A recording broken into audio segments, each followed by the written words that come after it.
We're back. Happy Sunday. We're back, baby. Happy Sunday and welcome everyone to episode 39 of Video Game Club. Episode 39 is going to be a special episode.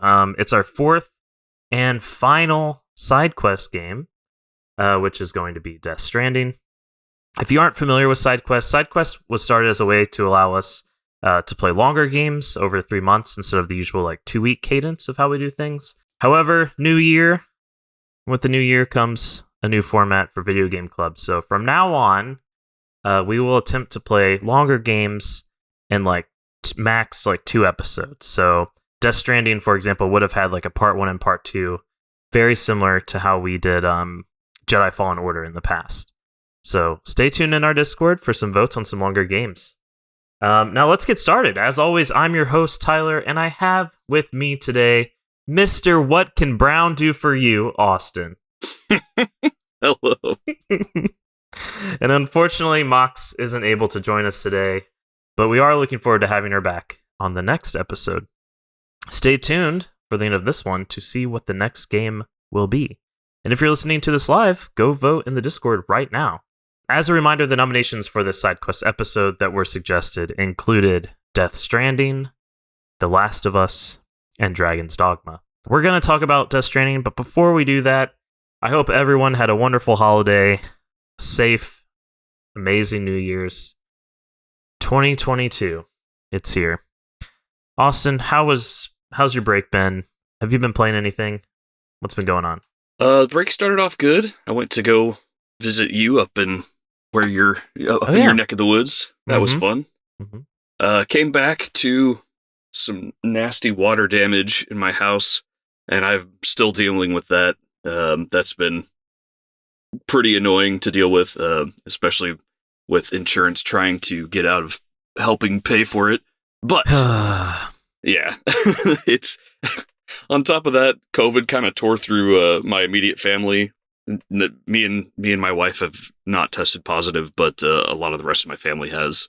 So we didn't really get to visit anyone for Christmas or New Year's, but yeah, it's been good to just kind of have some alone time with the wife, and so we've been spending a lot of time together, watching a lot of shows that haven't had time to watch during the year. And in terms of games, just today, right before setting up for this recording, I rolled credits on Yakuza Kiwami 2. Yo. So I still have a couple things I have to do, but finished all the sub-stories, which those last 4 were really, really, really, really hard, and they kind of ended up making the final chapter of the game really trivial. But, man, what a game. So I'm going to take a little break on Yakuza for a couple of months, and then maybe start up Yakuza 3 on my Steam Deck whenever that comes in. Knock on wood, right? Yeah. Let's hope that comes in. I mean, 2022, we're supposed to be getting the Steam Deck. Playdate is supposed to show up. Who knows? It might get Breath of the Wild 2 or sequel to Breath of the Wild. Yeah, maybe 2025. Maybe the Switch Pro will happen. Who knows? Yeah, break's been... I also didn't visit my family. My girlfriend had to work on Christmas, which is unfortunate, so we kind of just stayed here. But we're gonna make a trip at the end of this month, so that'll be good. But I did play some games. I played I picked up all of the Yakuza games for $5. Well, almost all of them for $5 on Xbox. They're leaving Game Pass soon, and I was playing through 0, and I was having a really good time, so I picked all those up, which I'm really excited to play them. But I've been playing Forza Horizon, the new one. It's really good. I've been playing Rune Factory 4 Special as well for some reason. I don't know why. Been playing a lot of Bloons Tower Defense 6. Oh yeah. It's been my new addiction. But yeah, it's been, I'm not excited to go back to work, but it's I don't know, it's oh, I have a purpose. I can't just, play around all day. But yeah. But we are here not to talk about all those games or the holiday for an hour. No. We're here to talk about Death Stranding. But before we do that, just as a reminder, this is Video Game Club, if you're new here, where every 2 weeks we discuss a game voted on by our wonderful friends in the Bombchu Discord and discuss that game right here on twitch.tv/BombchuTV. And if you can't catch us live, don't worry. You can find us on youtube.com and all major podcast services. Just search Bombchu Video Game Club. Also, if you appreciate what you're hearing, please consider subscribing, rating, and commenting. We truly appreciate it. Now, it's time to jump into Death Stranding. Death Stranding is a open world-ish, action-adventure-ish strand game, dare I say it? New genre, which we'll talk a bit about that later. Developed by Kojimaen Productions, published by Sony Interactive Entertainment on the Sony devices, and published by 505 Games on PC. It was released initially on PS4 November 8th, 2019, and came later to PC, and then there was a PS5 version that came out. It was made in the Decima engine, which is the same engine that Horizon uses, and I believe the new Horizon game will also use that engine, so it's going to be really interesting to see how much they've been able to develop that engine and see what they do with it. I'm excited. Should be interesting. But what was going on in 2019 in gaming? So we had the Xbox One SAD, the Xbox One S All Digital Edition. I haven't heard anyone talk about that system after it was given the nickname SAD. I've never heard it talked about ever again. Is that still made? I don't know if it's still made, but someone bought it, right? I hope not. It came out at a time when it was like the holiday bundles were coming out for their main systems, and so like it was for the same amount of money you would get one that had a disc drive and some extra games. It was like, who did this? I think I guess it's the PS5. They had the like digital edition. Remember, they still do, right? The one without the disc drive. That one there was like a benefit. It was $100 less, but the SAD one, there was very little benefit to buying that one. Yeah. The Valve Index came out. The Switch Lite. Did you pick up a Switch Lite? I got one for my wife. She didn't really like how heavy the main Switch was, and so she wanted something a little smaller, a little lighter. She didn't really care about playing on the TV, so got her a Switch Lite. She loves it. Yeah, I really like the screen in it. I don't know if it's a different screen, but it feels like it was when it came out. I don't know. Stadia came out as well, which I did play it when it first came out, and it was cloud gaming. It'd be. And of course, some other small hardware came out. I think the Genesis Mini came out. I forgot about that. Yeah. Oh, Lena, thank you so much for the sub. Some events that happened in 2019. Unfortunately, there were some layoffs with EA and Activision. PlayStation acquired Insomniac, and Apple Arcade launched, which I'm not a big mobile game person, but the people that are, like, that I talk to, they really like Apple Arcade, like, just absolutely love the service. Like, it's like their Game Pass, essentially. Mm-hmm. I think also Google launched like a similar service the next year, I want to say. Yeah, who knows? I'm an Android user, and even I don't know. If it did, you can see how big of a splash it made there. It's so true. 2019, of course, we had some games. We had the big surprise launch of Apex Legends in like, I think it was January or February of that year. Luigi's Mansion 3, Borderlands 3, Gears 5, and many others, but also a game that we played for Game Club already. Austin? 2019, a game that we played for Game Club from 2019. Oh. You loved it. I loved it. I'm being sarcastic. Oh, okay. So, something I didn't love. Was it Famicom Detective Club? I don't think so. I guess that was 2020, huh? Yeah, I think so. Or, yeah. Oh, jeez.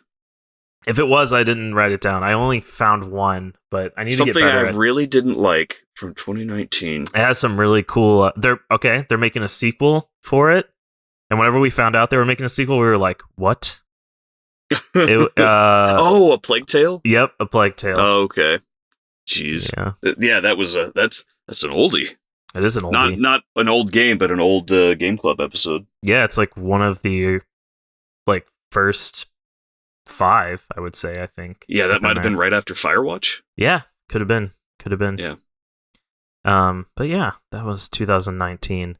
So let's give a brief overview of Death Stranding. I'm going to turn on the spoilers tag. I'm so sorry, but in order to explain this game and even just like a general overview, I think some people would consider it pretty spoilery. One thing I do want to say about this game, which we'll talk about when we talk about the development a bit, is that there were a ton of trailers released for this. Do you remember, Austin? All the trailers? Oh, yeah. It was crazy. I didn't watch most of them. I watched the first one, and after that, I stopped watching any of them. And I remember when the reviews came out, people were like, if you've been watching the trailers, there's a lot of spoilers in there about what happens. And I think... Go ahead. Yeah, at the time watching the trailers, it was like, they show a lot, but at the same time, without playing it, it's like you have no idea what's going on. Yes. And also, a big... really important thing that the trailers don't show off is what kind of game it is. Yeah. Because when the game came out, everyone was extremely surprised, a lot of them negatively surprised at what the gameplay was. Right. Yeah. So, the trailers kind of gave you the wrong information that people were looking for. Well, but it did get people hyped up. It's a new genre, Austin. That's why. Don't you know? People can't understand. No, but so yeah, I'm gonna put the spoilers tag on while we go into this. There will be some spoilers when we go in the overview and of course the story. I'm just gonna kind of leave it on pretty much the whole episode. So I'm sorry if you haven't played this or if you're really worried about spoilers. We won't try to super spoil something if you do want to play it. I can say that I don't know. We can talk about it later, but I don't know how. This game's weird. So, for some people, I think they will really care about the story. For some people, they won't really care, I think. I think it just kind of depends on who you are. So I'm going to throw that tag on. Thank you so much for joining us if you're going to leave now. But I hope you play this game, and I hope you do come back if you do.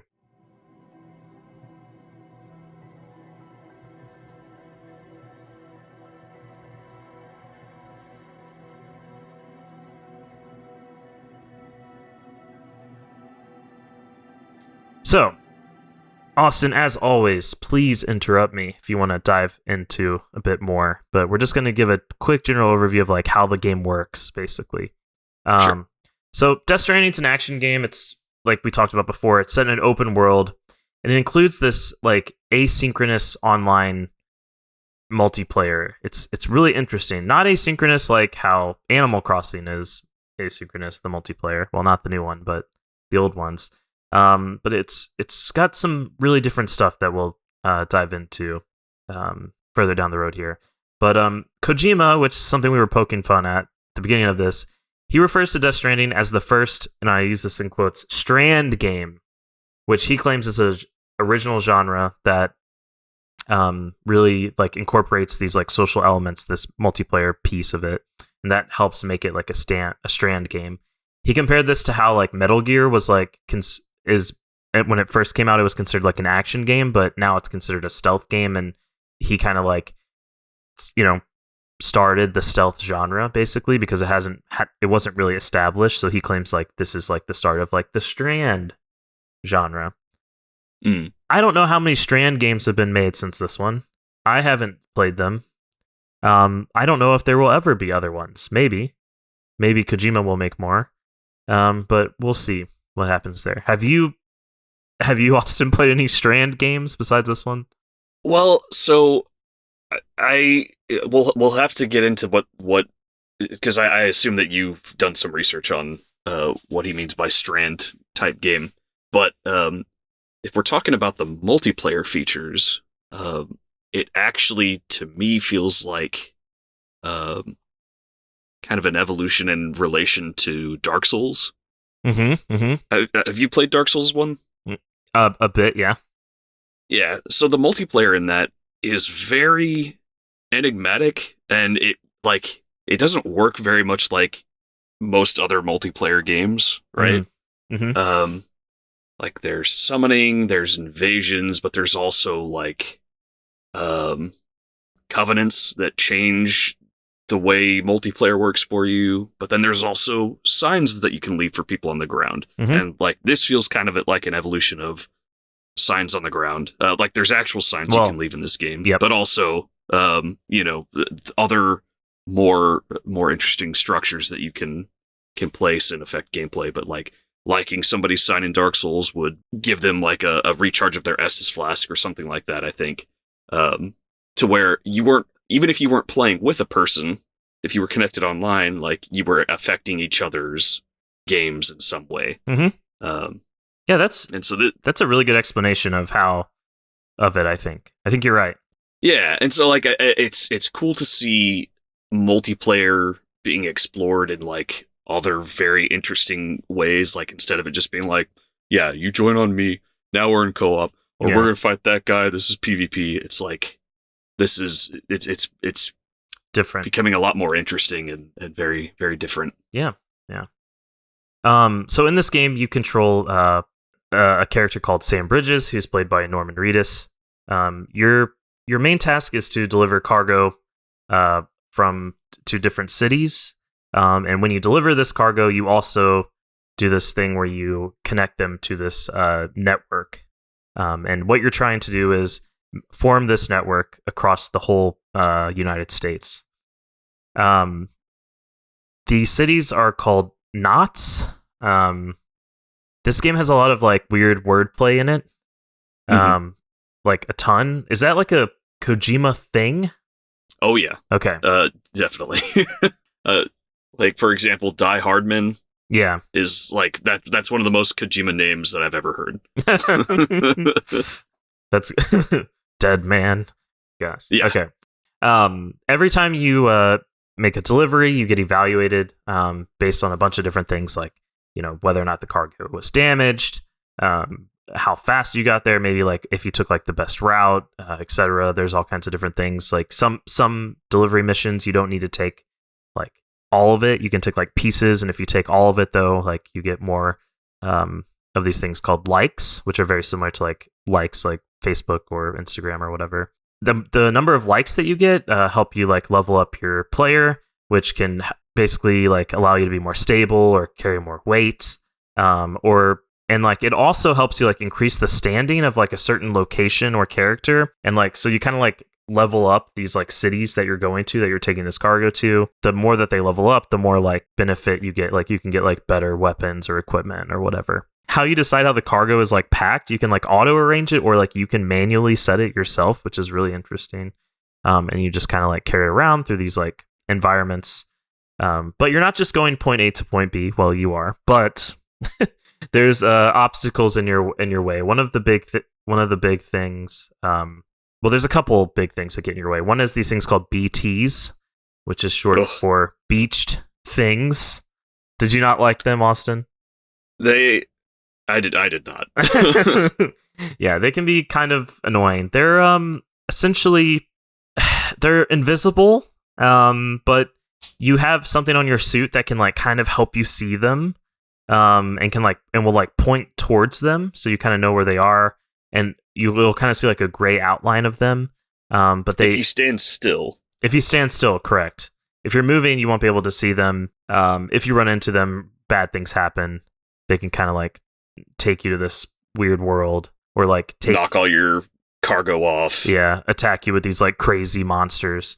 They're just not a good time. Besides that, there's also humans that are kind of a-holes that exist. There's these this cult called Mule, and they're just like obsessed with like stealing a bunch of stuff, and they kind of like live on their own. They're kind of like rebels. And then they're like basically trying to stop the chiral network from being spread across the US, right? I don't know. I don't think that's their goal, because there's also the another group called like demons. So they're like the mules that like kill the terrorists. Yeah, basically. I think they're trying to stop that from happening. Gotcha. Or that's what you're told to believe. Of course, Kojima has a way to explain how you can respawn in this game if you die. Your character is something called a repatriate, which means that when he dies, he goes to this underwater world known as the Seam, and he swims back to his body, and when he swims back to his body, he can revive himself, and you get a little thumb up from a baby called BB.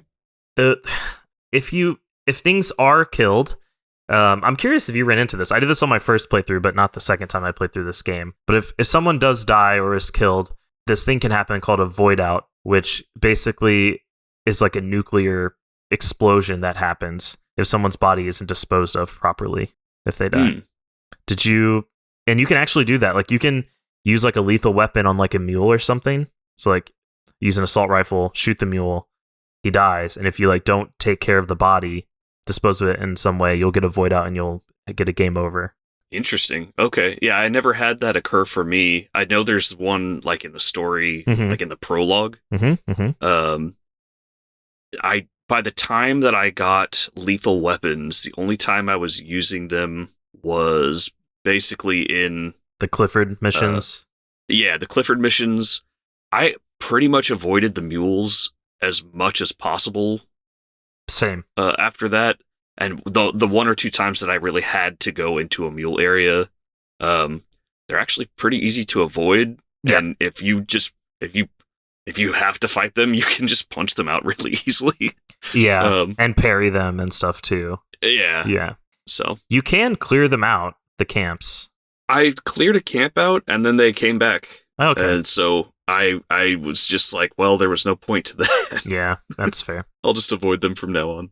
The more that you expand this network, we kind of already talked about this, but the more like items that you'll be able to create. So like it's kind of has like this like bandwidth sort of situation where like you get like so much bandwidth, and that allows you to create like different items like on the map. These could be like bridges or like power generators or little timefall shelters. There's all kinds of things. Oh, I guess we didn't really talk about timefall. No. So timefall is this rain that damages the player, damages your armor, any cargo you're carrying, anything like that. And it also means that BTs are around.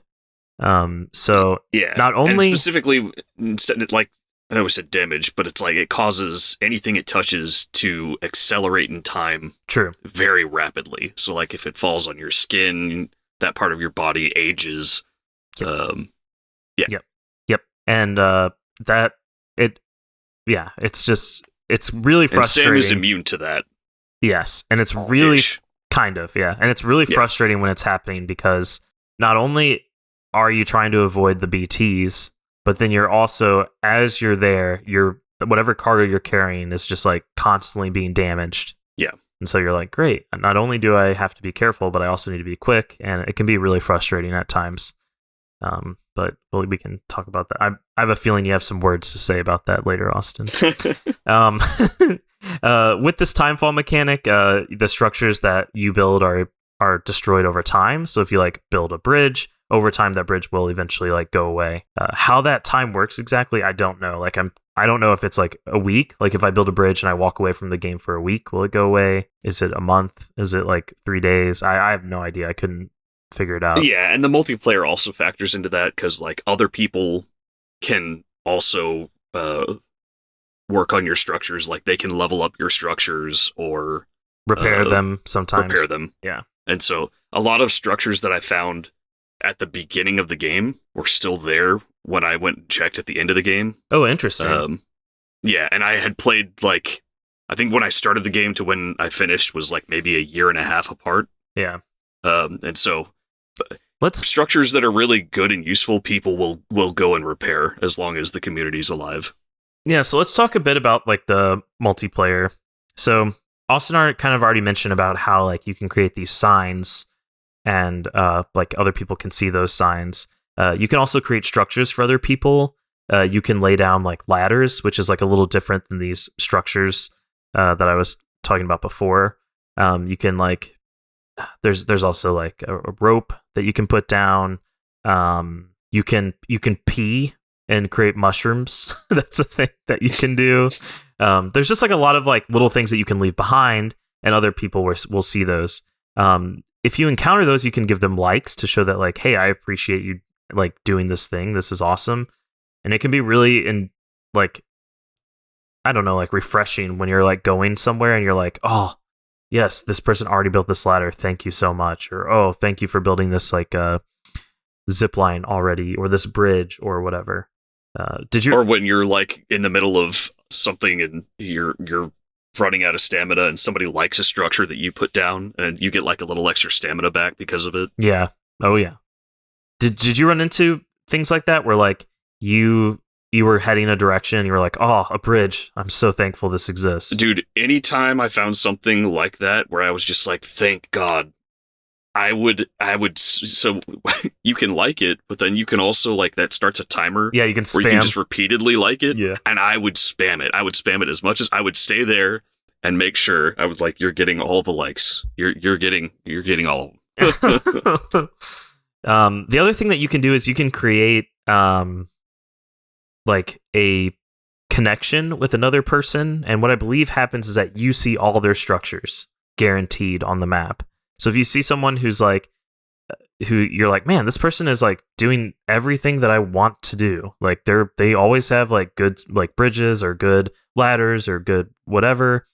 You can make this connection with them. And I believe it makes it to where you can see that stuff almost always. Did you make any connections like that with people? No, I didn't. Okay. I got that feature and then I forgot. I was like, oh, I don't want to waste it. I don't know who I should use it on. I'll pick that later. And then I just never did. Yeah, I did that, and it was really nice because there was one guy who was like building all these zip lines, and he made my life really easy with the when you get to the mountains, and you have to go through all that, which can be kind of crazy. Yeah, so that's, I don't know, kind of the game in a nutshell. It's a bunch of take this here or go here and pick this up and bring it back. We didn't really talk about lost cargo. You can find like lost cargo on the ground and you can return it for a number of likes to the place that it belongs, or you can like take it like part of the way and get like some likes. But besides that, that's kind of it, right? For the most part. Yeah, the most succinctly I've heard it summed up as is FedEx Simulator. Yeah. So let's talk about the development a bit about this game. So this is the first game that Kojima made post the Konami drama that happened, where there was, everyone knows about this conflict that happened during Metal Gear Solid 5, Phantom Pain, with Kojima and Konami. I believe, didn't they like take off like a Hideo Kojima game off the box of the Phantom Pain? They did. And this was like in the middle of him working on Silent Hills. Right. His name was basically on like, if they had a huge franchise in anything, his name was probably on it in some way. Like he had helped out with Castlevania Lords of Shadow, so he was working on Castlevania. The Fox engine was going to be used for Pro Evolution Soccer, I think it was. And so like that was his engine that so his name was just kind of all over all their major franchises, and they suddenly just started removing that, like that first one, just a tinge of a Hideo Kojima game, because that's just the first thing you see on any Metal Gear product. So crazy. Ugh. It's wild. And they made another Metal Gear game after he left, which we won't talk about. But they closed down Kojima Productions in July 2015. That was the Konami-owned subsidiary. And then December of that same year, 2015, he started up his own studio, which was, what did he call it? I think it was also Kojima Productions. Yeah.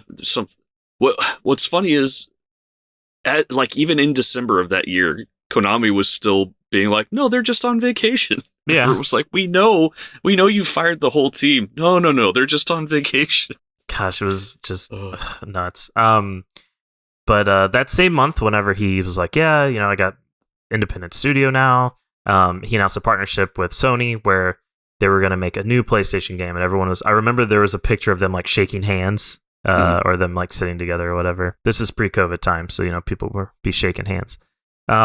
So Kojima revealed the game at Sony's E3 conference in 2016 with a trailer that featured Norman Reedus. This would be the second collaboration between Kojima and Norman Reedus. The first one was, of course, the canceled Silent Hills, which Austin touched on a little bit. And and Guillermo del Toro. Yeah, Guillermo del Toro as well. Kojima and Mark Cerny spent a lot of time like talking with each other in January of that year. They were kind of like shopping around for like a game engine to use, and they decided they would use the Decima engine. And something that they did to like test the engine was to create like a recreation of one of the meeting rooms at the offices of Kojima Productions. And they were they tested it that way, which is really interesting. So keep in mind, okay, so a trailer gets shown, E3 2016, all right? The game entered development 2017. Now, to the just like the average person, I remember when this trailer was shown, everyone was so hyped about this game. Just from that trailer, they're like, "Oh, Kojima, he's on his own. He can get really crazy. He doesn't have Konami holding him back. He's got a new game. It's kind of creepy."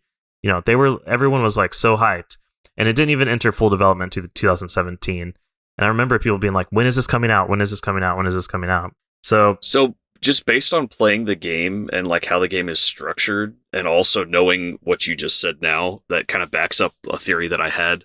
So it seemed like he got all the actors that he wrote the story, had all everything he wanted for the story, and got all the actors to come do their parts, and then just like formed the game around what they had recorded from the actors. I mean, is that accurate? Potentially. I think because like there's more trailers shown later on that show the actors coming in, like, oh, now like Guillermo del Toro is in it, like that comes later at like a Gamescom in like 2017. Mm-hmm. Or like who's the character that plays Die Hardman? Tommy. Oh, I don't know his name. Yeah, I can't remember. Or the character that plays Lochna and Mama, or the girl that plays Fragile. That like those were all like shown in like later trailers. But it could be that he recorded it all as well before and just pieced together these trailers. Like, who knows? Or certain parts. Yeah. But like, for example, like Sam does not talk to anyone that he delivers packages to. Like, they'll talk to you, and that's a totally one-sided thing that I think they recorded like later in development. But then I don't think they had Norman Reedus there still to like record new stuff. Yeah, it's like only in cutscenes. I think his part was done. Yeah, exactly. But like any random person that you're delivering stuff to, they're just like, "Hey, thanks. Oh, you got this. Nice. Okay, cool. Bye." Yeah. And Sam doesn't say anything to him. Yeah. So E3 2017, Kojima said that like, "Hey, we don't have anything to show here." But Sean Layden, who was working at Sony at that time, he stepped down in 2019 as well, I think. But when the game came out, but he said like, "Hey, I played it, an alpha version, and I can't really categorize like what type of game it is. It's so unique." They then showed as you guys know, Jeff Keighley and Kojima are really good friends. So at the Game Awards, which is Jeff Keighley's thing, they showed another teaser, and Norman Reedus and Guillermo del Toro made an appearance there. Kojima explained that the game's core theme was about forging these connections, and it was about reconnecting like an isolated society, creating these new bonds or strands with other players. Certain themes and elements of the story were influenced by Kojima's childhood and the death of his parents. So then Gamescom happened. 2 more trailers were shown. The first trailer showed off the BB. It showed off some new actors and actresses coming in to the game as well. There was a 6-minute gameplay trailer that was shown, which showed off urination. It showed off delivering packages. The hype around this game was just ridiculous. Like, people were just hungry for anything, like anything at all. Yeah. Jeff Keighley's in the game. They like showed that off. I remember when that got shown off, and they were making a big deal about it. Conan O'Brien's in the game. Then TGS happened, and there was a 83-minute video dedicated to this game where they showed off gameplay. I think there was like a panel of like 3 or 4 people, and they were just going over it and explaining like like what the game is. I remember them showing like a lot of the menus and like look. I remember one thing they did was they just like stacked like a ton of cargo on Sam and like walked and like showed like what that was like and stuff. But at this time, like people are still like no one still knows like what the game is. Yeah. Like they're still confused even after this like 83-minute video. They're still like, well, maybe there's other stuff in here. Like who knows? Kojima also said that he was really open to developing a sequel to this game to further solidify the Strand game genre. I really hope there's a sequel. I'm curious what it would be. Anyway, it would. Well, yeah, I guess that would get into too big of spoilers. What I would assume it would be. But, oh, okay. Yeah, we'll have to talk about that. September 26, 2019, the game went gold, which means it was finished, and it came out in November. So shortly after. Sony also, I found out, patented the route building mechanism from the game. Really? Yeah. I mean, I was going to specifically mention that in whenever we get to my thoughts. I really did like that system. Mm-hmm. That's weird that they would patent it. Yeah. Yeah, that, that I don't know. That seems like something that would be useful for other games. I don't like it when game features get patented. It's like, why? Why are we doing that? Yeah, it's interesting. I think Namco had like a patent on interactive loading screens. That sounds familiar. Which is why like a lot of other developers can't do like little mini games in their loading screens. And it's like, that's such a great idea. Why are we locking that out of the rest of? I don't know. Anyways, competition, all that jazz. Yeah, but like no one's gonna buy your game because it has a loading screen that's interactive, right? Hey, there's a guy. There's a person somewhere. Yeah. So let's see. It's time to dive into the plot. We're not going to go super into detail. We don't have the lore master here. Mox isn't here to tell us like, what really is going down in the plot. Yeah. But this is just like a brief overview that I got, and we can just go through it. So your character, Sam Porter Bridges, that's his name. It's very confusing because there's also a company called Bridges, but you're transporting cargo to Central Knot City. You're interrupted by some timefall, so you take shelter. And this girl, Fragile, but she's not that fragile, or however she says it, shows up. Yeah, you got the gist of it. But her name is Fragile, or Fragile, one of those. And then she says the other pronunciation when she says her little spiel. But anyway, Fragile shows up. They have like a little chit chat. They're talking about evading BTs, etc. You eventually arrive at your destination, and you're told that one of the city's citizens committed suicide and that their corpse is on the verge of necrosis. This necrosis thing is what causes the void out. So what you have to do is you have to take the body to be disposed at the incinerator, which is how corpses are disposed in this world. Because if they're not, then they become bombs, basically. Unfortunately, you run into some BTs. This crazy storm happens. The vehicle that you're in wrecks, and there's a void out, and it destroys the city, which is called Central Knot City. Because you're a repatriate, you live. Well, you don't live, but you die, but you come back to life because you're a repatriate. You come back. You start at Capital Knot City. That's where you meet Deadman, who's played by Guillermo del Toro. He's a doctor who works for Bridges, and he needs you to deliver some morphine to the dying president of the United States. Well, it's not called the United States. It's called the UCA, which I think is like United Cities of America. Yeah, because the states have all gone away. But you need to take it to the president, who is your adoptive mother, Bridget Strand. Bridget, and go ahead. This is all falling on you because you're kind of you can repatriate, and you have this thing called Dooms, right? Which I forget the details of that. Dooms lets you detect BTs, I think, or something. I thought BB was what detected. All right, I'm looking it up because I also forgot. Yeah, it's being looked up. But some of the other things that Sam has going on is timefall doesn't really affect him the same way it does everybody else, but also he can't be touch. He reacts very poorly to touch. So Doom, you can even see that he has like permanent handprints on his body. Yeah. Which is also significant because it's like chiral means hand. That's the chiral network, and whenever you take out BTs, they leave behind like these hand statues. So it says here that Doom's it's an allergy to the chiral stuff, which makes tears happen. But it makes you special for some reason. You're basically like more connected to the beach, or like more aware of it, which I think helps you with detecting BTs. I'm pretty sure that's probably part of why he can repatriate. Yeah. But like when BB wasn't with me, I couldn't detect BTs, which was really frustrating. You can't you see them if you're sit still? I thought you could still see them. I wasn't able to when BB was gone. This game's really confusing.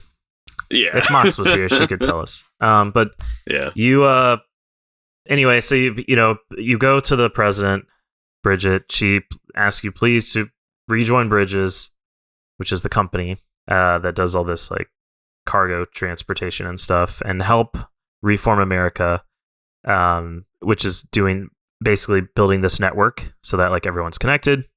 But anyway, so this is like her dying wish. So Sam, he doesn't say no, but he doesn't say yes either. I'm pretty sure is what happens. Remember, she like falls over on you. Yeah, he's very reluctant. Yeah, and also Bridget, head of Bridges. Yeah, just definitely intentional. Yeah, and her last name's Strand. Yeah. Gosh. One of the things that you have to do is that you have to transport Bridget's body because she dies. You have to transport it and put it in the incinerator. There's also a bridge baby that you have to incinerate as well because it was part of it. Like failed somebody or something. I don't know. It was like part of the Central Knot City void out somehow. But Sam goes to incinerate the BB or the bridge baby BB-28 and can't do it.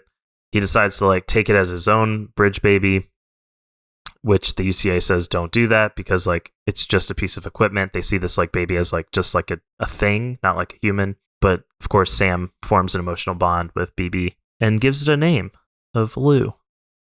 Yeah. And bridge babies, they come from like mothers who are dead. I think so. Yeah.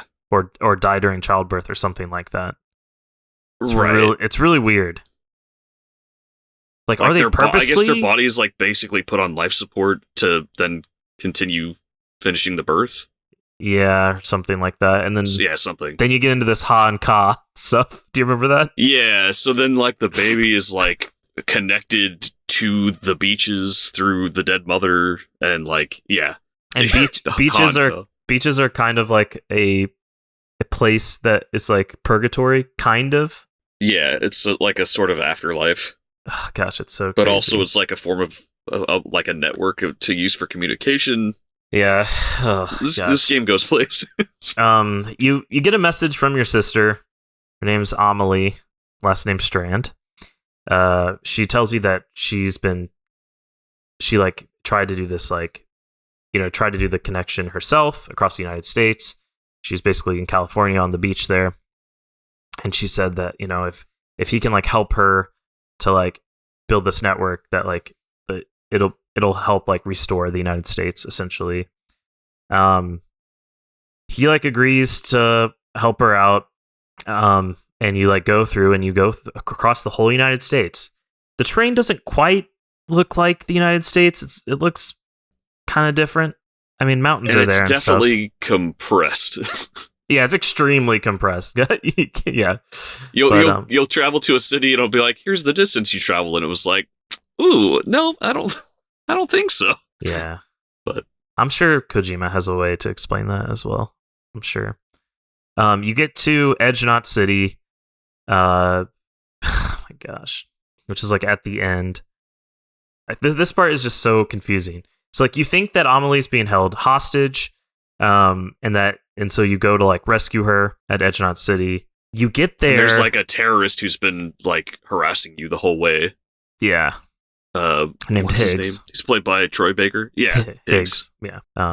But you do all this stuff. You make your way across and stuff to Amelie. On your way, making it over though, you start to have these visions whenever you connect yourself to BB or Lou, which is like of these visions of like being a baby. Like it's like from the bridge baby's like perspective. You see like this guy named Clifford, who's played by Mads Mikkelsen. That's where you kind of learn about like how BBs are created and all this stuff. And you start having these like weird missions where you go to Clifford's beach and like fight in like World War I, World War II, and then like Vietnam. It's crazy. Yeah, those kind of happen like in between these other episodes, is what they're called, of you trying to like transport everything, make this connection to Edgenod City. Once you reach Edgenod City, you complete it, like we said. You fight Higgs on Amelie's beach. It's this epic like fight. There's like it's even like a 1v1, like a Mortal Kombat-esque fighting game, you know, like a Street Fighter type. I think it's so crazy. There's like multiple phases in it. True Kojima fashion. He's like, well, let's turn this into a fighting game because I'm never going to make one, but I do like them. You learn that Amelie is an extinction entity, which basically means she's like this godlike being that can make a mass extinction event happen. Like they say, like the dinosaurs dying, that's like one of the mass extinction events, and like Amelie can make that happen. But she also could maybe end all life on Earth forever, and they call that the last stranding. Instead of like, she basically like Amelie's conflicted on like whether or not do I just do like another extinction and like basically life comes back, or do I end this whole like growth extinction, and I just like end it all basically. Amelie's then revealed to be the true leader of the terrorists. Are you following, Austin? Oh yeah, because we talked a little bit about this before. Yeah. It's also revealed that Amelie and Bridget are the same person, and this has to do with this whole like ha and ka thing that we talked about, which is like the soul is like separate from the body. Amelie's just like created as like a cover story for Bridget. It's really interesting because Bridget is like an older version of Amelie, and like they do favor and stuff. They did a really good job with that, I think. Mm-hmm. Long story short, you prevent Amelie from making the decision. She says, hey, the extinction will happen eventually, but basically Sam stops her from having it at that time. Die Hardman becomes president. Fragile rebuilds her company. Sam's told that Lou's dying, so Lou has to be incinerated.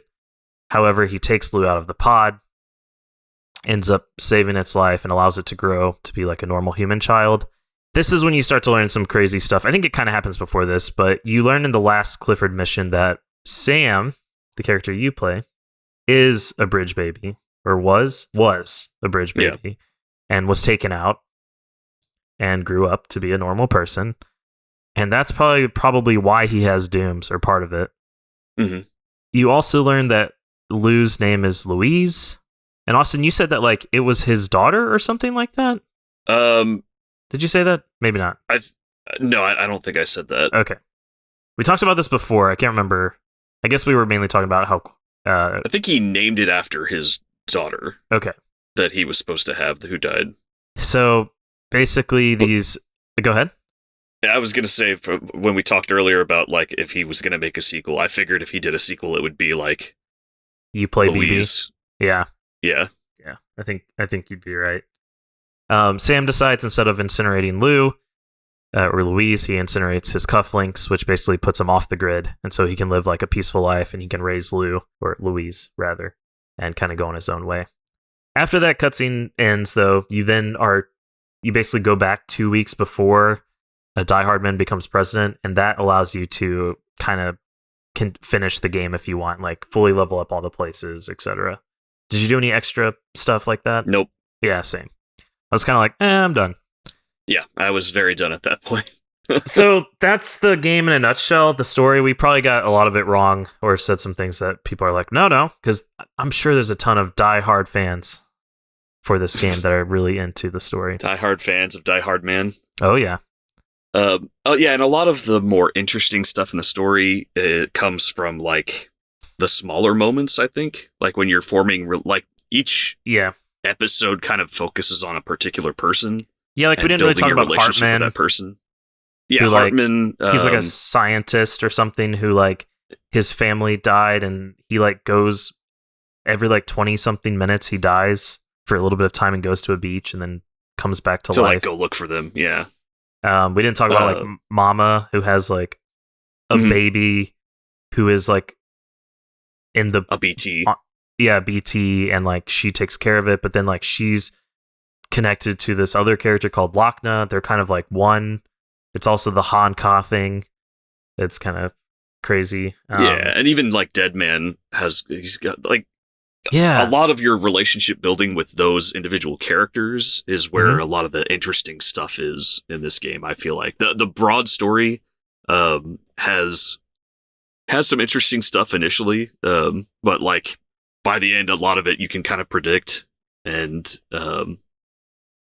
so we don't have to delve into the individual relationships. I think that's really where a lot of the more interesting stuff is going to come in anyways, but yeah. And there's like relationships too between like the different like knots or locations or cities or whatever that you tie together, and the different people that you help out. Like there's like an engineer, for example, and like an artist and like a cosplayer and stuff like that. A bunch of different stuff. There's some fun little tidbits there, and some emails you can read, and some, I think, is there audio logs as well? There's interviews that you can read. Yeah. So I don't know if there's audio logs, but all right. Let's talk about how it reviewed. Overall, it was positive, 8s and 9s. It was very divisive, and we will talk about some review bombing that happened. But it won several awards. People really liked that it was very unique. The graphics were really nice. The voice acting, the soundtrack. Some things that people didn't like was that it was really slow-paced at times. It can be quite frustrating, and it can seem quite bloated, especially episode 2 and 3. One quote that I did read that I really liked was someone from Polygon, Russ Frushtick, described Death Stranding as the most advanced walking simulator the world has ever seen, being composed entirely of fetch quest, but pretty damn fun once it gets out of its own way. He agreed that the game felt like 2 games in one. It had a wholly unique open world adventure with asynchronous cooperative multiplayer that allowed me to feel like I'm part of a community. And it was also a long, confusing, deeply strange movie. And I feel like I can really relate to that from playing it. I can't really agree with the walking simulator comment. Piece. Yeah, it's not like it's like not. There's combat. You're right. Yeah, it is a little bit different. You're right. But the whole like the action's not like the focus, but it's there. And a walking simulator, I don't know. It's like generally like Gone Home and a walking or something, simulator. or That's Firewatch. all you're gonna do. Yeah. Death Stranding did get a lot of review bombing on Metacritic. As you can imagine, people were not happy when it was released because it was kind of like a mystery of what would it be. It was very overhyped. And everyone was coming in expecting a follow-up to Metal Gear Solid, right? Yep. Which was a very gameplay-focused game. Yes. In December 2019, the website Metacritic removed over 6,000 negative user reviews to prevent score manipulation, and said that they were very suspicious. So how did it sell? Well, the first week in Japan, it sold 185,000 copies. It was the most successful debut for a new IP in Japan for the current generation of consoles at that time. And it overtook the previous holder, which was Judgment. In March 2020, it sold almost 400,000 copies in Japan. In May 2020, Kojima said that, hey, we sold enough to recoup the development costs and turn a profit, which allowed them to secure funding for his next project. And as of July 2021, the game has sold 5 million copies worldwide for PS4 and PC. It's hard to get like exact sales of newer games. People like to hold those really close to the chest, but for some reason in Japan, they really like to share that, like that popular magazine there, that Famitsu, is that what it's called? Famitsu. Yeah, they like to really share that. So that's great to know. I played the director's cut version, and these are just some things that there was a lot of differences, but some things that happened that were different.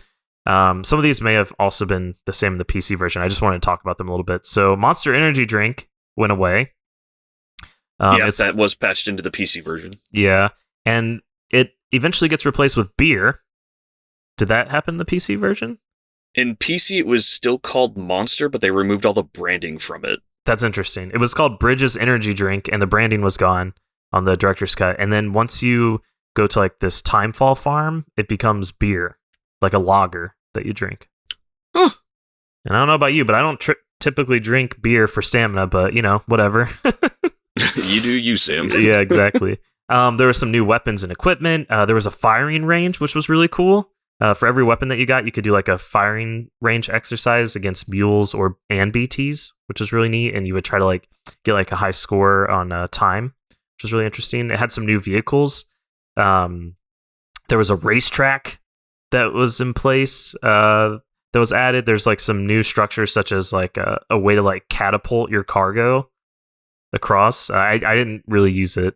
There's some new missions that happen, and then in the director's cut, you can replay the cliff missions and the bosses as well. I feel like some of that made it like there was some stuff in there that was in the PC version, like the Half-Life stuff that was added to the director's cut. Also, the Cyberpunk stuff, was that in the PC version? Yeah, that was patched into the PC version. Yeah, that was also in the director's cut. Like, there's like the main character in Cyberpunk, his name's V, or her name, and you could do like this V thing where like the icon of the place you were going to stayed forever. Like, oh, I want to go here, like to the city or whatever. You could say like always stay like on the map, like on the UI. I mean, oh, interesting. Yeah, I don't know if I didn't use it, but I thought it was interesting. All right, we talked a lot about Death Stranding, which is why these longer games will be 2-parters in the future because there's a lot to talk about. So this will be a little bit longer Video Game Club episode, but I don't want to rush you, Austin, on your take. I want you to give us the full Austin experience on how you enjoyed or disliked this game, please, sir. Sure. So I really, really, really like the opening of this game. And I'll say that I played this on PC, and so the PC version came out, I think it was June 2020. That sounds right. And so this is when we're like full blown in the middle of COVID quarantine. The game's been out for a while on PS4, so like I know what to expect. I know that it's a delivery simulator, and I like everything that people have talked about around the game. Like, I've avoided spoilers, but everything people have talked about, I'm interested in playing this. This sounds like something I want to experience. So I was already past the expectations of it being Metal Gear Solid or something like that, and I knew what I was getting into. And so I bought it at launch on PC, and I really loved, like, the prologue was spectacular. Mm-hmm. I was just eating up all the story elements, and for the first chunk of the game, like, BTs are really difficult to deal with. You really just have to, like, avoid them. You don't really have a way to deal with them. And then they start to give you ways to like, weapons and more technology to get around, like, vehicles. And I want to say, like, half of the story missions are in, like, the first 3 episodes of the game, because they're so long. And it had me thinking that the game was going to be immensely long. You're not wrong. So, like, because, like, there's 70 total, I think, like, like critical missions to progress the story, and I think you get to, like, I want to say, like, 40 in those first, or like 45 in those first 3. Yeah, at least 30 or 40. Yeah. It's a lot, and then the rest of the episodes are a lot better paced. But I was also, like, going off to do side missions. Like, I wanted to do all the side missions and make all the deliveries. And I would encourage anyone playing this game, if you want to 100% it, don't focus on the side missions at the start. Wait a little bit until you've unlocked at least vehicles. Yes. Before you, because that will just change your life dramatically. I really enjoyed in the first half the player structures and making player structures and stuff like that. There comes a point in the story where you go to the mountains, And that is where I did not I started to enjoy like the little story moments a little bit more. They started explaining like, hey, this is why this guy's named this, and this is why this guy's named that. And some of those were cool. But the core gameplay really started to irritate me once I got to the mountains. The thing that we should say too, Austin, is that once you put something on the network, that area becomes very different, because once it's on the network, there's structures that are built, and you can build structures. And yes, and we're talking about like the bigger structures, like bridges and stuff like that, ladders and ropes and ropes and stuff that can be built anywhere. But you start to see other people's stuff that they built, and that makes going there a lot easier. So the first time you go somewhere, especially those mountains that you're talking about, Austin, it's very tough, very frustrating. Especially because they don't let you connect a lot of areas for a while. Yep. Like you have to go somewhere, come back, go there again, and they're like, it's like, well, why don't you just connect to the network? Because this is really making my life hard. They take away BB, that also makes it tough. Yeah, the reason they don't connect to the network is because they believe it will make them a target to like terrorists. Sure, but then as soon as you leave, they're like, oh, I need you to bring this over to me to connect me to the network. And it's like, dude. And on top of that, like, even if you've got, so like in the up until that point, if you've got a vehicle, then you can really deal with not being connected to the network. It helps a lot. And the vehicles are basically pointless once you get to the mountains. Yeah. They help a little bit, but not really. They just really almost don't work at all.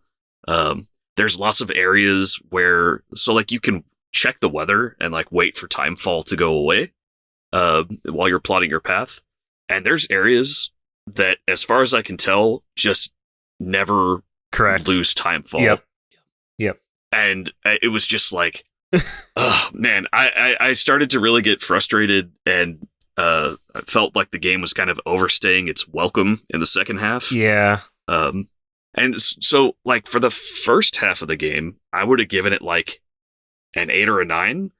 And then by the time I was done, I was just like really ready to be done. On top of like some really just annoying things that they do in the last chapter, like in the last episode, like the credits roll, for example. I won't go into what that is, but it's just like, oh my god, like I'm ready to be done. And a lot of like the final story reveals, it was like, yeah, I predicted that. I didn't predict that 100%, but it was like I got the gist of it ahead of time. Yeah. And it was like, oh man. So by the end of it, I was not feeling like it was an 8 or a 9. I'll hold the score for just a moment. The graphics, I think, were really good. The music was really good. It was really well optimized. Like I was able to run this on my laptop and still have it keep like a 60 frames per second and look really nice. It also uses the DLSS or whatever, right? Or what's it called? It does, and I didn't have to use that, but still, though, it's nice that it's there. Yeah. Like it wasn't a lazy PC port. They even went for like ultra wide support and things like that. Like they really, they were not. This was not a lazy PC port, which you can see a lot of times. Some things that really bothered me about the PC port: if you turned your controller on after the game started, at least I think this is what was causing it. I don't know for sure. Then anytime that you bring up the like submenu, like the weapons wheel or equipment wheel or anything like that, your cursor appears on screen. And it doesn't go away until you move it off. It was super annoying. I also was having issues where, like, I would pull out a gun, I would aim at something because I'm being attacked, and then Sam would just be like, actually, I'm going to put that away. He would just put the gun away. And it was like, why? I don't understand why this is happening. It didn't happen all the time, but it happened frequently enough that it was, like, very, very annoying. Yeah. So just some minor quirks there. I don't know if that happened to be on multiple PCs with multiple different controllers. So it wasn't like something unique to my PC, but I didn't know how to describe the issue well enough to go look for other people who were having that problem. Yeah. But by the end of it, one other thing I really liked, the map system was really good. I loved being able to plot out my path. Mm-hmm. And like have it show on the ground for me, like, okay, this is the path that you plotted. A lot of times I would have to like navigate around a little bit, but I could generally come back to it.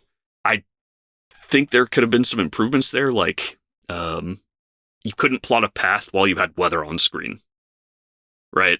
If you went to the weather tab, it was like you're still looking at the map, but you couldn't plot a path around the weather. Yeah, it's like an. So I thought that was kind of stupid. Yeah, it's like an overlay, basically. Like, if you're looking at like the weather overlay over the map, then you can't do like the directional part. Basically, yeah. Mm-hmm. I never ever got used to hold A to confirm this and close out the menu. Every time I would push B to be like, I'm done with the menu, or I'm done here, and it would go, you want to cancel all of the changes you made? And I go, no, hold A and confirm everything I did, you stupid. I really liked anytime that I could find like other player structures that were really helpful, or if I put out like a generator that really helped somebody out, I thought that was cool. I know you had zip lines that served to be extremely useful to you. Hella zip lines. I got to use one zip line.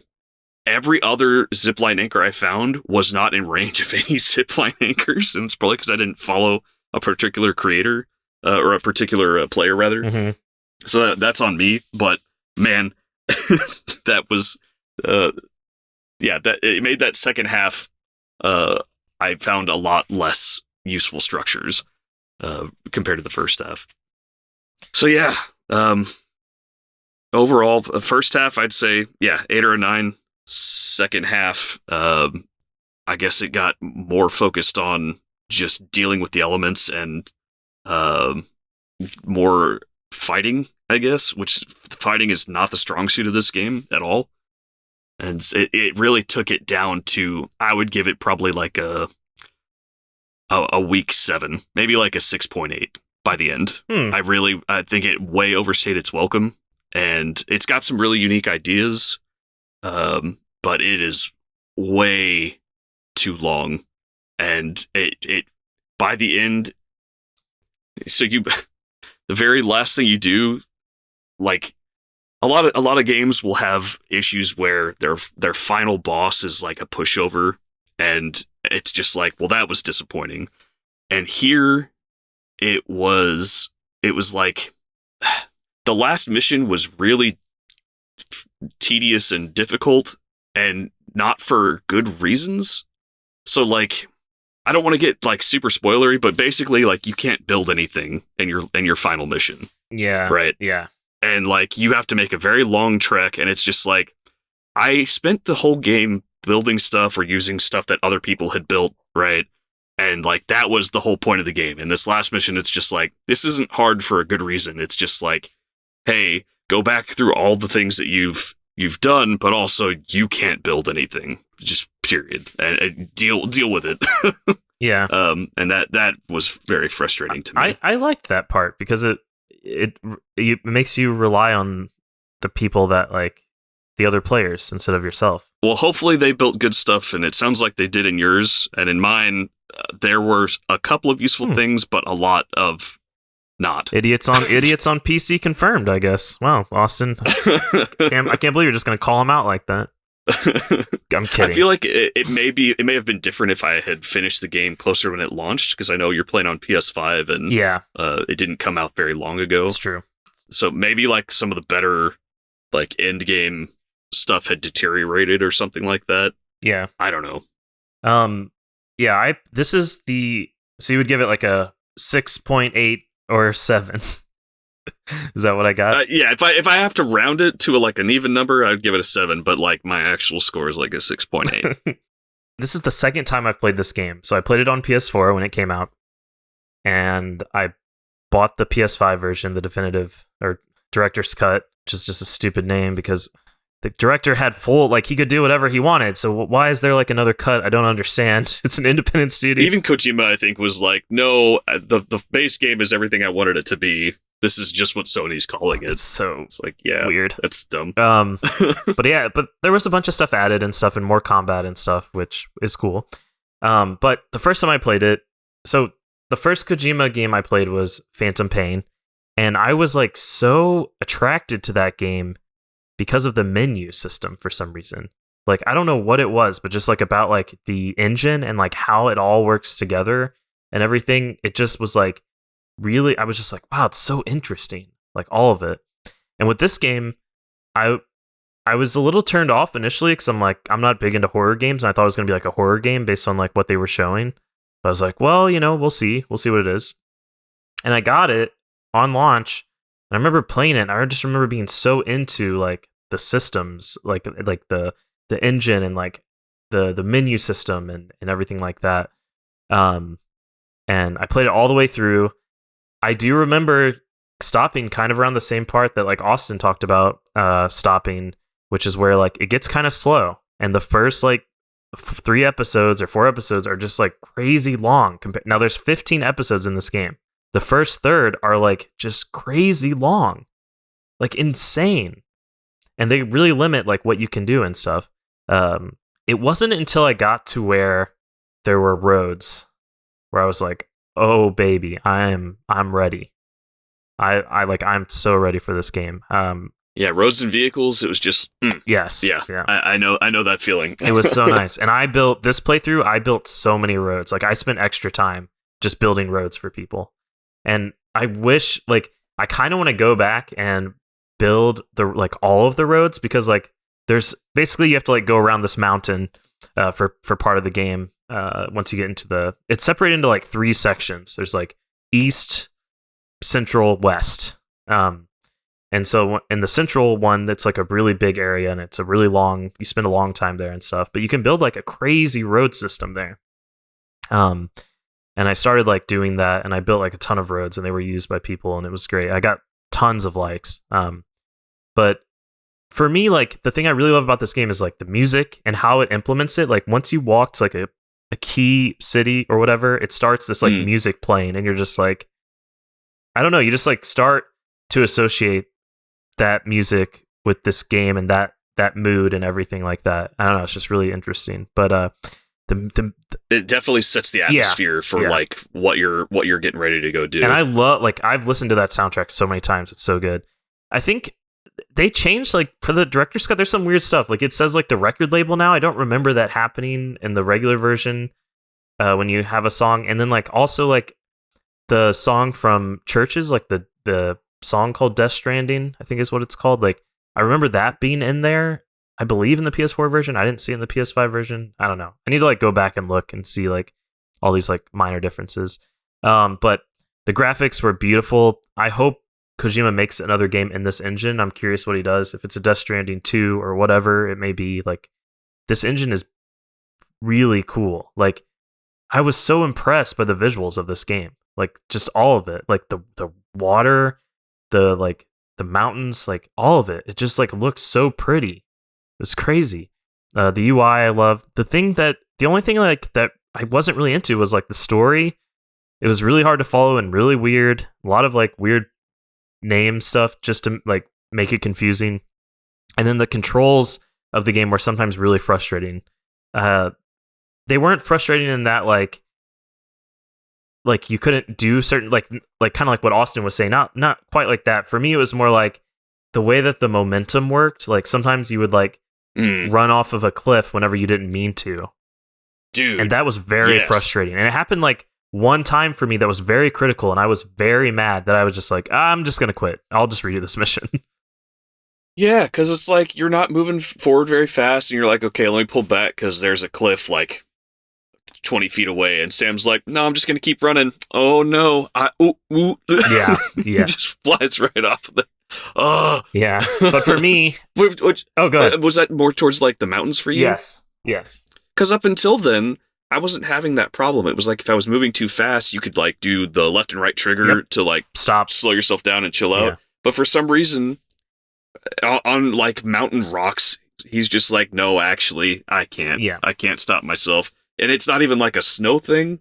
Like, you can slip in the snow, but then you've got, like, the power gloves to grab and you have, like, stop yourself. And the all-terrain skeleton and stuff. Yeah, so I don't know what was happening.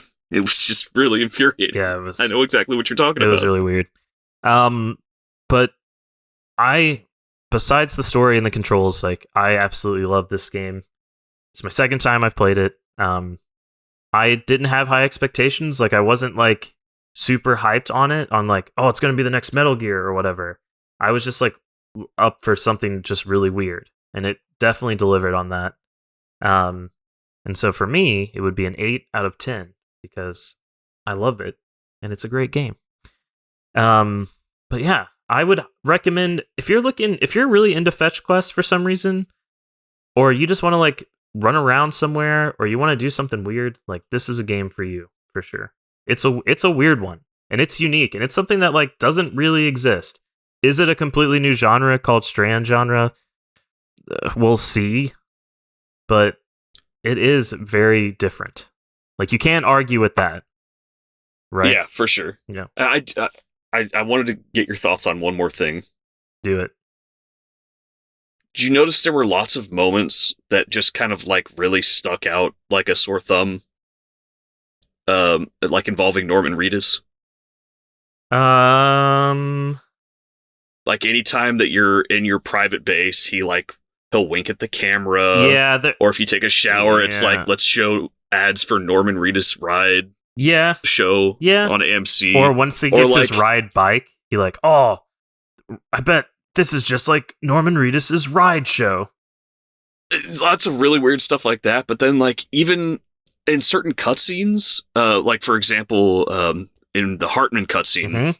Yeah, you're leaving. He's just like, you know what? I'm just gonna like whiz this record for some reason, and it was like, what? Yeah. Every once in a while, he would do something like that. It was just like, why did they leave that in? There were some parts that were really weird like that. Yeah.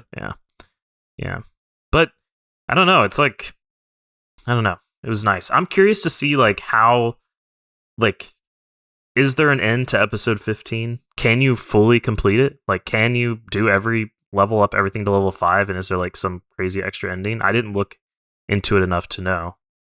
But just from like a simple playthrough, it was a good time. And it's a weird one. It's a weird one. Yeah. All right. Anything else, Austin, you want to add before we wrap up? There's one thing I didn't like about the graphics, and it was anytime they tried to do like focus blurring, mm-hmm. they would like have something out of focus. If you had something, basically they would just apply a blur to that object instead of actually doing like a focus blur.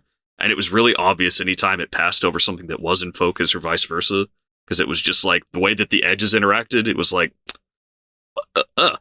but that was literally the only thing I didn't like about the graphics. And it wasn't that bad. I think you noticed that as well. Yeah, right? Yeah.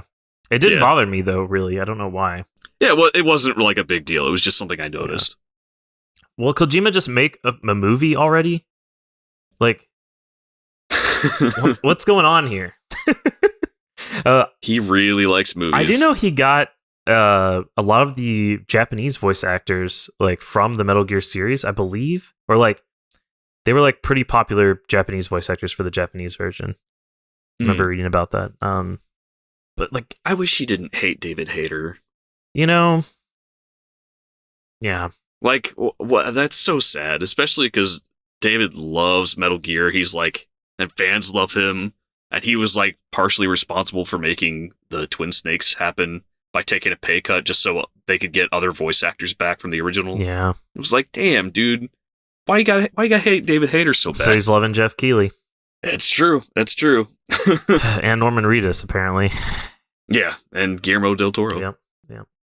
All right. You know, this experience made del Toro, he was just like, I'm never working on a game again after Silent Hills happened. That's hilarious. I did not know that, but I can see it. So like he acted in this, but he was not taking any part in like helping make the game. Yeah. Because he was like, if I get involved with the game, it dies. Gosh, it's crazy. Yeah. All right. Spoiler tag coming off. Yeah. So that was a little dive and our take on Death Stranding. If you enjoyed hearing us discuss Death Stranding and want to join us for the next Video Game Club, stay put, because our next Video Game Club game vote just ended, and it was between Psychonauts, A Hat in Time, and Ratchet and Clank, the 2016 version. And the winner with 11 votes, wow, is A Hat in Time. Austin, you backed this game. Yeah, I backed it on Kickstarter. Beat it 100%. Are you going to play it again? Yeah. Awesome. I'm excited. It's a 3D platformer. Should be a good time. Oh yeah. Thank you everyone for joining. Again, just as a reminder, you can catch us here on twitch.tv/BombchuTV every 2 weeks, 2 Eastern, with the next stream being on January 16th. Or if you can't make the live session, don't worry. You can find it on YouTube and all major podcast services. I just wanted to say a Happy New Year to everyone. And thank you for joining us last year. I'm really looking forward to this year with Video Game Club. It's, with how we're going to do like longer games, I think it'll open up like a bunch of different like possibilities. I want to do like some more retro games this year too. So I'm looking forward to it. Austin, anything you want to add last minute? Nope. Looking forward to beating a lot of games this year. Oh yeah. And thank you everyone for joining us on Twitch as well. We really appreciate all your love and all your little comments and stuff. Thank you so much. And Austin, thank you so much for joining. Thanks for having me. Of course. And hopefully next episode, Mox can join us back to talk about A Hat in Time.